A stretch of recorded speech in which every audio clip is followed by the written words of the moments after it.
आतंकियों की वो प्लानिंग जिसे सुनकर हिल जाएंगे। हिंदू त्योहार, हिंदू मंदिर, आतंकियों के खौफनाक प्लान में और क्या क्या टारगेट पर था, अब इसका जो खुलासा हुआ है वो आपके लिए अब उसका चैप्टर खोलता हूं। दिल्ली धमाके में आज भी जबरदस्त एक्शन चल रहा है।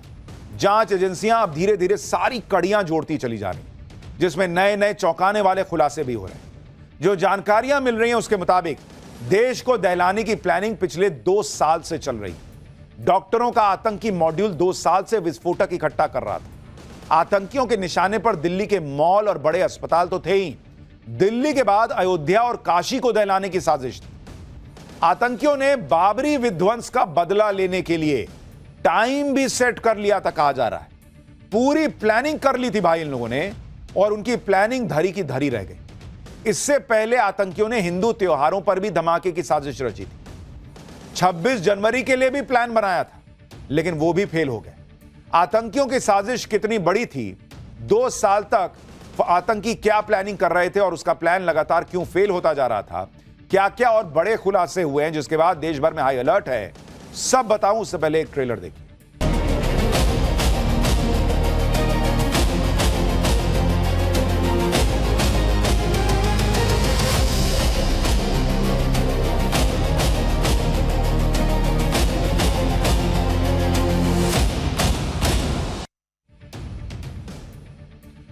दिल्ली में लाल किले के पास हुए ब्लास्ट की साजिश 1-2 दिन में नहीं रची, बल्कि इसकी प्लानिंग कई सालों से की जा रही थी, कहा जा रहा है। आतंकी डॉक्टर अदील और मुजम्मिल के साथ गिरफ्तार की गई डॉक्टर शाहीन ने पुलिस के सामने बड़ा कबूलनामा किया है।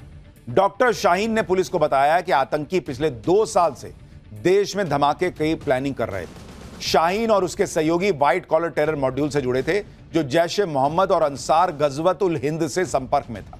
आतंकी उमर, अदील और मुजम्मिल 2 साल से अमोनियम नाइट्रेट जैसे विस्फोटक जमा कर रहे थे। सोचिए बॉस, 2 साल से।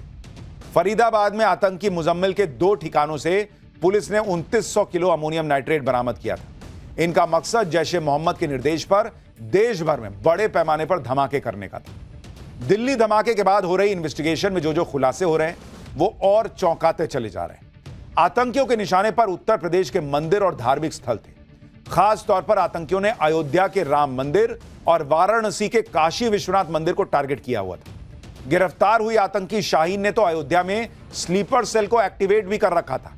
आतंकियों की हिटलिस्ट में दिल्ली के अस्पताल और भीड़भाड़ वाले इलाके भी थे। सूत्रों के मुताबिक इन लोगों का प्लान दिवाली के दिन धमाके करने का भी था, यानी हिंदू मंदिर और हिंदू त्योहार ये इनके निशाने पर थे। जैसे वहां पहलगाम में हिंदू जो सैलानी थे उनको टारगेट किया गया था। आतंकियों के खुलासे के बाद अयोध्या से लेकर वाराणसी तक सुरक्षा बढ़ा दी गई है। काशी विश्वनाथ मंदिर के बाहर स्पेशल कमांडो ने मोर्चा संभाल लिया है।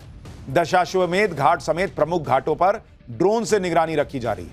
वाराणसी में सुरक्षा को लेकर क्या माहौल है, पहले एक रिपोर्ट देखिए, फिर बाबरी मस्जिद को लेकर ये लोग क्या सोच रहे थे वो बताता हूं। काशी में सिक्योरिटी बढ़ा दी गई है। न सिर्फ काशी विश्वनाथ मंदिर बल्कि वाराणसी के जो प्रसिद्ध दशाश्वमेध घाट है और तमाम जो घाट है वहां पर इस वक्त चौकसी बरती जा रही है। देखिए, इस वक्त हमारी मौजूदगी काशी विश्वनाथ मंदिर के पास है और यहाँ पर किस तरीके से चौकसी बढ़ाई गई है, अलर्टनेस बढ़ाया गया है, उसकी तस्वीरें हम आपको दिखा रहे हैं कि जो पुलिस के आला अधिकारी हैं वो इस वक्त घाटों पर मौजूद हैं। और आप देखिए कि ड्रोन के जरिए पूरे घाट की जगह जगह निगाहबानी की जा रही है, ताकि अगर कुछ भी संदिग्ध वस्तु दिखे या फिर कोई संदिग्ध गतिविधि दिखे तो उसको तत्काल रोका जा सके। और फिलहाल देखिए, न सिर्फ दोपहर में बल्कि सुबह शाम जब आरती होती है तो उस दौरान भी कुछ इसी तरीके की जो सिक्योरिटी है वो इस वक्त नजर आ रही है। देखिए, अभी तक की जांच में पता चला है कि आतंकी अदील और मुजम्मिल के पकड़े जाने के बाद डॉक्टर उमर घबरा गया था। पैनिक में धमाका हो गया। अब पकड़े गए आतंकियों से पूछताछ में खुलासा हुआ है कि आतंकी धमाका करने कब वाले थे। एक्चुअली जानकारी के मुताबिक आतंकी डॉक्टर्स का टेरर मॉड्यूल 6 दिसंबर को धमाके की साजिश रच रहा था। 6 दिसंबर को बाबरी विध्वंस की बरसी के मौके पर देश को दहलाने की साजिश थी, लेकिन उससे पहले ही आतंकी मॉड्यूल का पर्दाफाश हो गया और फरार आतंकी उमर ने धमाका कर दिया आनन फानन में कि पकड़ा ही जा रहा हूं तो फट जाता हूं। लेकिन इनके दिमाग से बाबरी नहीं निकल रही बॉस। कैसे लोग हैं ये। जांच में एजेंसियों को अब दिल्ली धमाके का तुर्की कनेक्शन भी मिला है। डॉक्टर उमर और डॉक्टर मुजम्मिल के पासपोर्ट की जांच में बड़ा खुलासा हुआ है। पता चला है कि दोनों डॉक्टर धमाके से पहले तुर्की की यात्रा पर गए थे। डॉक्टर उमर और डॉक्टर मुजम्मिल के पासपोर्ट पर तुर्की के स्टैंप मिले हैं। एजेंसियों को शक है कि तुर्की में ही दोनों ने जैश ए मोहम्मद के हैंडलर से मुलाकात की होगी और इस मुलाकात में ही दिल्ली धमाके की प्लानिंग की गई होगी। इस दौरान टारगेट लोकेशन भी सौंपी गई होगी और आतंकियों को निर्देश दिए गए। एजेंसीज को यह भी पता चला है कि डॉक्टर उमर के साथ तुर्की जाने वाले डॉक्टर मुजम्मिल, वो दोनों लगातार रेकी का काम कर रहे थे। दोनों की प्लानिंग इसी साल 26 जनवरी को लाल किले पर धमाका करने की भी थी। इस साल के शुरू में ही यानी जनवरी में डॉक्टर मुजम्मिल ने लाल किले के कई बार टोह ली थी। मुजम्मिल के फोन से मिले डंप डेटा से पता चला है कि जनवरी के पहले हफ्ते में लाल किले के पास यह गया था। पुलिस को संदेह है कि उमर और मुजम्मिल 26 जनवरी के लिए साजिश रच रहे थे, लेकिन हाई सिक्योरिटी और पकड़े जाने के डर से उनका प्लान फेल हो गया। तुर्की में दिल्ली धमाके की प्लानिंग की थ्योरी में इसलिए भी दम है क्योंकि जैश के हैंडलर के लिए तुर्की सबसे मुफीद जगह है। पाकिस्तान से करीबी के चलते जैश जैसे आतंकी संगठनों के खिलाफ तुर्की में बड़ी कार्रवाई नहीं होती। ऐसे में बहुत मुमकिन है कि मीटिंग की जगह तुर्की में फिक्स की गई हो। यह बात भी सामने आ रही है कि डॉक्टर उमर और डॉक्टर मुजम्मिल कुछ टेलीग्राम ग्रुप से भी जुड़े हुए थे। टेलीग्राम ग्रुप से जुड़ने के बाद ही दोनों ने तुर्की की यात्रा की थी। सूत्रों के मुताबिक 2 टेलीग्राम ग्रुप की जानकारी मिली है जिनके जरिए आतंकी डॉक्टर मॉड्यूल तैयार किया गया था। रिपोर्ट के मुताबिक इसमें से एक टेलीग्राम ग्रुप को जैश का आतंकी उमर बिन खतब चलाता था। एजेंसियां अब इस बात पर फोकस कर रही हैं कि जैश के हैंडलर से दोनों आतंकी मिले कहां। तुर्की से लौटने के बाद ही आतंकी डॉक्टर उमर और डॉक्टर मुजम्मिल ने देश के अलग अलग हिस्सों में एक्टिव होने की योजना बनाई। माना जा रहा है कि जैश हैंडलर ने ही उन्हें निर्देश दिया था कि आतंकी डॉक्टर मॉड्यूल को देश भर में फैलाओ। आतंकी किसी एक जगह पर फोकस ना करें ताकि भारतीय एजेंसियों की नजर उनके ऊपर ना पड़े। ऐसे में आतंकी डॉक्टर्स ने फरीदाबाद और सहारनपुर को चुना, जहां देश को दहलाने की साजिश रची गई। पुलिस यह भी पता करने में जुटी है कि जब आतंकी उमर लाल किला पार्किंग में कार में बैठा था तो क्या वो जैश के इसी हैंडलर के संपर्क करने की कोशिश कर रहा था या निर्देश ले रहा था जिससे वो ऐप के जरिए बात करता था। दिल्ली ब्लास्ट की जांच में एक और खुलासा हुआ है। दिल्ली में जिस टेरर मॉड्यूल ने ब्लास्ट किया वो 37 दिन पहले एक्टिव हुआ था। सूत्रों के मुताबिक 4 अक्टूबर को सहारनपुर के डॉक्टर आदिल की शादी जम्मू कश्मीर में हुई थी। डॉक्टर आदिल की शादी के अगले ही दिन यह टेरर मॉड्यूल एक्टिव हो गया था। इसका मकसद फौजियों को धमकाने वाले पोस्टर, हथियारों की सप्लाई और पैसों का इंतजाम करना था। डॉक्टर आदिल लॉजिस्टिक और फाइनेंशियल चैनल संभालता था। इनका प्लान था कि मेडिकल प्रोफेशन की आड़ में फंडिंग और ट्रांसपोर्टेशन चैनल बनाए जाए। डॉक्टर आदिल की शादी में कौन कौन से मेहमान गए थे इसकी भी अब जांच हो रही। पहले आतंकियों के जनाजे में लोग जाते थे, वहां ये सब करते थे। अब बताइए शादी ब्याह में ये सब चल रहा है। फिलहाल डॉक्टर आदिल पुलिस की गिरफ्त में है, उससे पूछताछ चल रही है। दिल्ली धमाके के बाद जांच एजेंसियों की नजर फरीदाबाद की अल फलाह यूनिवर्सिटी पर भी टिक गई, क्योंकि यही वो यूनिवर्सिटी है जहां पर कश्मीर के 3 डॉक्टर्स पर देश की राजधानी दिल्ली को दहलाने की साजिश रचने के आरोप लगे और इसी यूनिवर्सिटी के पास के इलाके में विस्फोटक इकट्ठा हुआ। ऐसे में इस यूनिवर्सिटी के बारे में भी जानना जरूरी है। फरीदाबाद की अल फलाह यूनिवर्सिटी साल 2014 में हरियाणा विधानसभा के एक विशेष अधिनियम के तहत बनाई गई थी। 2015 में इसे यूजीसी की मान्यता मिली। इसका करीब 70 एकड़ में फैला कैंपस हरियाणा के नूह बॉर्डर के पास में बना हुआ है। इस यूनिवर्सिटी में भारत के साथ साथ दूसरे देशों के छात्र भी पढ़ते हैं। यूनिवर्सिटी के अंदर एक बड़ा 650 बेड वाला अस्पताल भी है। अल फलाह यूनिवर्सिटी का संचालन अल फलाह चैरिटेबल ट्रस्ट करता है। इस यूनिवर्सिटी में डिप्लोमा, ग्रेजुएशन, पोस्ट ग्रेजुएशन और पीएचडी जैसे कई कोर्स चलते हैं। यहां एमबीबीएस की करीब 200 और एमडी की 38 सीटें हैं। टेरर मॉड्यूल की जांच के दौरान गिरफ्तार किया गया doctor Muzammil Al Falah school of medical sciences and research centre में लेक्चरर था और यूनिवर्सिटी के कैंपस में ही रहता था। इस बीच जांच में पता चला है कि तीनों डॉक्टर यानी डॉक्टर उमर, डॉक्टर आदिल और डॉक्टर मुजम्मिल की मुलाकात जम्मू कश्मीर में मेडिकल कॉलेज में पढ़ाई और काम के दौरान। कॉमन बात यह है तीनों में कि इन तीनों ने गवर्नमेंट मेडिकल कॉलेज अनंतनाग में काम किया है और इसी दौरान तीनों आतंकी संगठनों के संपर्क में आए। आज भी अल फलाह यूनिवर्सिटी में पूरे दिन हलचल रही है। हरियाणा पुलिस की टीम पहले से ही अल फलाह यूनिवर्सिटी में मौजूद है। आज दिल्ली पुलिस की स्पेशल टीम भी इन्वेस्टिगेशन करने पहुंची। इसके बाद एनआईए की टीम पहुंची। इस दौरान अल फलाह यूनिवर्सिटी के स्टाफ और डॉक्टर से पूछताछ हुई। हालांकि यूनिवर्सिटी ने एक बयान जारी करके कहा है कि उनकी यूनिवर्सिटी का आतंकियों से कोई लेना देना नहीं। आज अल फलाह यूनिवर्सिटी के बाहर कैसा माहौल था, वहां क्या हुआ है, उस पर एक रिपोर्ट देखिए। फिर आपको डॉक्टर निसार के बारे में बताता हूं कि उसका क्या किरदार था।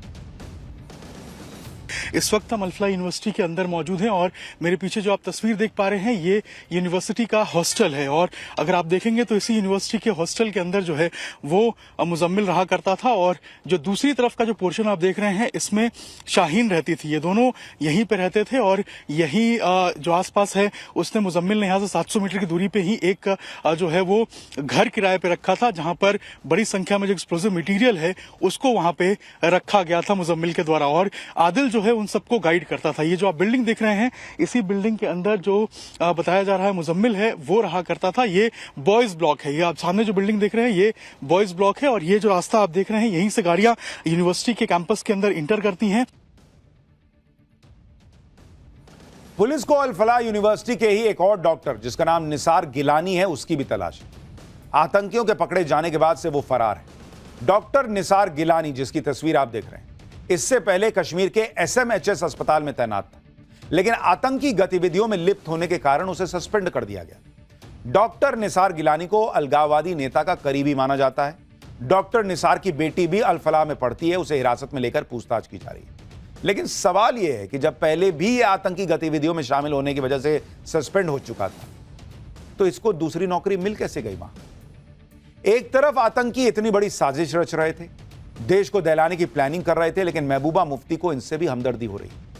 देश के नेता ऐसे समय में क्या कर रहे हैं एक बार सुनिए, फिर आगे की बात बताओ। अगर खुदा ना खास्ता इन्वेस्टिगेशन के बाद जो बहुत साफ सुथरी होनी चाहिए ये वाकई होता है कि ये डॉक्टर इसमें मुलविस थे, तो मुझे लगता है हम जम्मू कश्मीर के लोगों के लिए बिलखुसूस हम मुसलमान कौम के लिए ये लम्हे फिक्र है। ये बहुत ही ज्यादा जो अफसोस करने की वजह है, क्योंकि न सिर्फ हमारे जो बेस्ट ब्रेन्स हैं वो जाया हो रहे हैं, बल्कि हमारे ऊपर बहुत बड़ा दाग लग रहा है। और साथ ही जो इन लोगों के जिन पे शक है अभी तो कोई प्रूव नहीं हुआ है, जिनको जो मशकूक हैं, जिनके ऊपर शक है, उनके घर वालों को, उनकी फैमिलीज को जो पूछताछ करनी है बेशक पूछताछ करें, मगर एक तरीके का उसका इस्तेमाल करें, उनको मुजरिम समझ के पूछताछ ना करें। इन्हें अभी भी शक है। जब ये लोग मान लीजिए साबित हो जाएं, उसके बाद ये दूसरी चीज शायद ये कहेंगे कि कोई मजबूरी रही होगी, किसी ने पता नहीं मारा पीटा होगा, कोई दर्द रहा होगा, कोई यूं ही आतंकी नहीं बन जाता। ये सब घिसा पिटा जो टेप रिकॉर्डर इन लोगों का है वो देश सुनता रहा है। महबूबा मुफ्ती पर आरोप लग रहा है कि वो आरोपियों को कवर फायर दे रही। तो कर्नाटक के मंत्री इसमें पॉलिटिकल कनेक्शन खोज के लिए आए। बॉस, कर्नाटक सरकार के मंत्री जमीर अहमद ने क्या कहा है वो सुनिएगा तो शॉक्ड रह जाएगा। सुनिए जरा भाई साहब। हमको आश्चर्य क्या है, ये बम ब्लास्ट जो हुआ है 10 तारीख को हुआ है, 11 तारीख को चुनाव है बिहार के अंदर। अभी आप भी देखे होंगे हमारा कन्नड़ माध्यम के अंदर वो लोग बोल रहे थे कुछ पॉलिटिकल है क्या करके। हमको भी ये सुनने को आ रहा है कि इसके अंदर पॉलिटिकल इन्वॉल्वमेंट है करके सुनने को आ रहा है, पक्का नहीं बोलता हूँ। और ये जो भी पॉलिटिकल अगर बेनिफिट को एक आदमी की जान लेना है ना, उसको सही में उसको अच्छा नहीं होता है। आप इन लोगों का लेवल सोचिए बॉस। बिहार इलेक्शन था, पॉलिटिकल कनेक्शन सुनने में आ रहा है। जब सुनने में आ रहा है कंफर्म नहीं है तो बोल किस ले रहा है? क्या लोग हैं बॉस। और इस पॉलिटिक्स के बीच दिल्ली ब्लास्ट पर बागेश्वर बाबा ने बड़ी तीखी बात कह दी। बागेश्वर बाबा ने सवाल उठाते हुए कहा कि जो विस्फोटक मिल रहा है वो एक ही जगह से एक जैसे लोगों से क्यों मिल रहा है। उन्होंने कहा कि अगर आज हिंदू एकजुट नहीं हुआ ना तो आने वाले समय में गली मोहल्ले में बम फूटेंगे। कुछ विदेशी ताकतें हिंदुओं की एकता से घबरा गई हैं। और बात ये उठ रहा है प्रश्न चिन्ह कि आखिर जो दंगा जिसके यहाँ से RDX पकड़ा गया वो एक ही कौम के क्यों निकले और वो एक ही जगह से सामान क्यों निकला। आखिर कौन सी ऐसी शिक्षा नीति है जो इन लोगों को इतना मजहबी कट्टरपंथी बनाती है। हमें लगता है कहीं ना कहीं इस देश के मदरसों की शिक्षा नीति में सुधार की आवश्यकता है। आज हमने यदि एकजुट होकर आवाज नहीं उठाई तो वो दिन दूर नहीं। आज 8 मरे, कल 80, 800, 8000 हर गांव मोहल्ले में बम फूटेंगे यदि आज हिंदू एक नहीं है। इस वक्त एक और बड़ी खबर आ रही है। NIA ने 5 राज्यों में 10 ठिकानों पर छापेमारी की है। गुजरात में अलकायदा टेरर कॉन्स्पिरेसी केस में यह रेड हुई है। गुजरात, बंगाल, हरियाणा, मेघालय और त्रिपुरा में रेड पड़ी है। NIA ने कई डिजिटल उपकरण बरामद किए हैं। भारत में अवैध घुसपैठ से जुड़ा केस मिल रहा है। साल 2023 में 4 बांग्लादेशियों ने घुसपैठ की थी और भारत में घुसपैठ चारों का कनेक्शन अलकायदा से पाया गया। अब आप सोचिए बॉस, कहां एक तरफ जैश का मामला चल रहा है, दूसरी तरफ अलकायदा से कनेक्शन की बात हो रही है। मतलब भारत को हिला देने के लिए कितने बड़े